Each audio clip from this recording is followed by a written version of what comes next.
अस्सलाम वालेकुम दोस्तों, मैं हूं हैदर अली और मेरे चैनल पर आपको खुशामदीद। सबसे पहले आपसे गुजारिश है, अगर आपने चैनल को सब्सक्राइब नहीं किया तो चैनल को सब्सक्राइब कर दें और बेल आइकन पे ज़रूर क्लिक कीजिएगा ताकि मेरी आने वाली हर नई वीडियो का नोटिफिकेशन आपको मिल सके।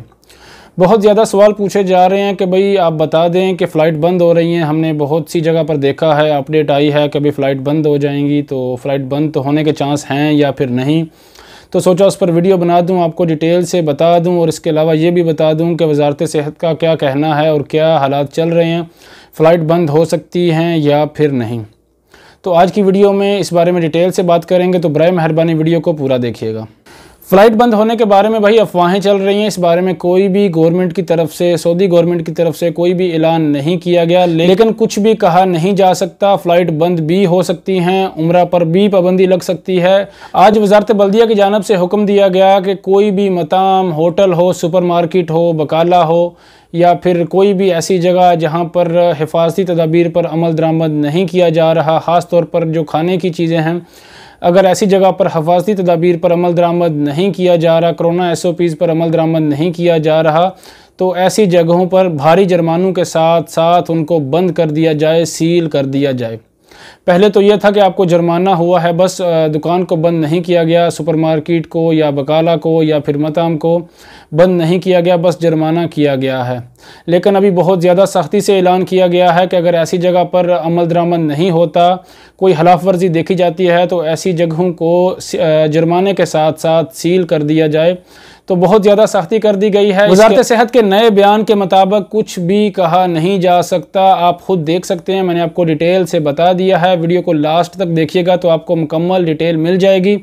भाई एहतियात करें, मैं सबसे रिक्वेस्ट करता हूं कि एहतियात करें। लेकिन सऊदी गवर्नमेंट की तरफ से कोई ऐसा ऐलान नहीं किया गया कि बंद कर दी जाएंगी, ऐसा कुछ भी नहीं कहा गया। जो भाई ये कह रहे हैं कि भाई फ़्लाइट बंद कर दी जाएंगी, ऐसा सऊदी गवर्नमेंट की तरफ से कोई भी ऐलान नहीं किया गया। लेकिन मुमकिन है पाबंदियां लगाई जा सकती हैं। और कौन सी पाबंदियां ज़ेरे गौर आएंगी? जो पहले लगी थी, जिसमें उम्रा था, जिसमें फ़्लाइट की पाबंदी थी और इसके अलावा जिसमें कर्फ्यू भी लगा था, बहुत ज़्यादा सख्ती हुई थी, भारी जुर्मानों का ऐलान किया गया था कि जो बाहर निकलेगा, कोरोना SOPs की खिलाफ वर्जी करेगा, भारी जुर्माने किए जाएंगे।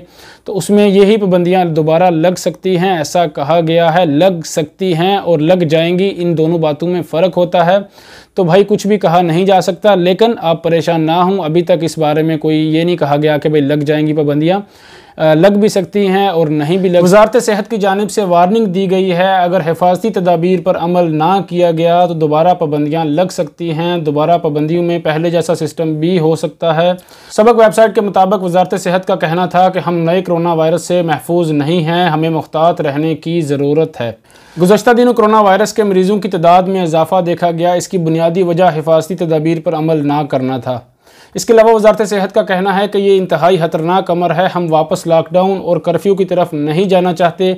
हम वायरस को फैलने की इजाज़त नहीं दे सकते, तो बराए मेहरबानी एहतियात करें। इसके अलावा वज़ारत सेहत ने वाज़ेह किया कि सऊदी अरब में कोरोना के मरीज़ों की तादाद से अंदाज़ा होता है कि यहाँ मामलात बहुत काबू में हैं, मगर इसका मतलब ये नहीं कि हमें तहफ़्फ़ुज़ मिल गया है और अभी हमें एहतियात करने की कोई ज़रूरत नहीं है। इसका मतलब ये नहीं है, तो बराए मेहरबानी एहतियात करें।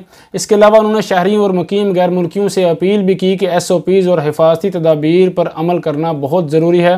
भीड़ से बचें और हर तरह के इज्तिमात से दूर रहें। हाथ धोएं और मास्क का एहतमाम करें ताकि दोबारा पाबंदियाँ ना लगाई जा सकें। वज़ारत सेहत ने वार्निंग दी है कि अगर आप एहतियाती तदाबीर पर अमल नहीं करेंगे तो दोबारा पाबंदियाँ लगाई जा सकती हैं। उसमें फ़्लाइट्स की पाबंदी भी हो सकती है, उसमें कर्फ्यू भी दोबारा लग सकता है, चाहे वो किसी शहर में लगे, रियाज़ में अलग लगे या जद्दा में लगे या फिर पूरे सऊदी अरब में लगे, ये भी ऑप्शन ज़ेरे गौर आ सकता है। और उम्रा की पाबंदी भी लग सकती है। आसान लफ्ज़ों में आपको समझाऊं तो पहले जैसे पाबंदियाँ लगी थी, उम्रा की पाबंदी लगी थी, फ़्लाइट्स बंद हो गई थी, कर्फ्यू का मसला बन गया था, कर्फ्यू लग गया था, आप ना कहीं जा सकते हैं ना आ सकते हैं, बहुत ज़्यादा सख्ती कर दी गई, तो ऐसा भी हो सकता है। तो बराए मेहरबानी एहतियात करें। मेरी आप सबसे गुजारिश है, जो मेरे भाई यहाँ सऊदी अरब में मौजूद हैं, कि बराए मेहरबानी एहतियात करें। बहुत से भाइयों की फैमिली विज़िट वीज़ा पर आ रही है, तो मैंने पहले एक वीडियो बनाई थी, आपको बताया था कि सऊदी गवर्नमेंट के जो भी रूल हैं उनको फॉलो करें। यहाँ फैमिली के आने के बाद तवक्कलना अकाउंट बनाएं, उस पर अपनी फैमिली को, पासपोर्ट नंबर आपके पास है, रजिस्टर्ड करें, लोकेशन ऑन रखें। तो बराए मेहरबानी एहतियात करें। फैमिली के आने के बाद 7 दिन घर में करंतना करना ज़रूरी है, तो एहतियात करेंगे, इसमें आपकी बेहतरी है, आपकी फैमिली की बेहतरी है। उम्मीद है आपको डिटेल से समझ आ गई होगी। वीडियो अच्छी लगी हो तो वीडियो को लाइक करें, शेयर करें और चैनल को सब्सक्राइब ज़रूर कीजिएगा। अल्लाह हाफ़िज़।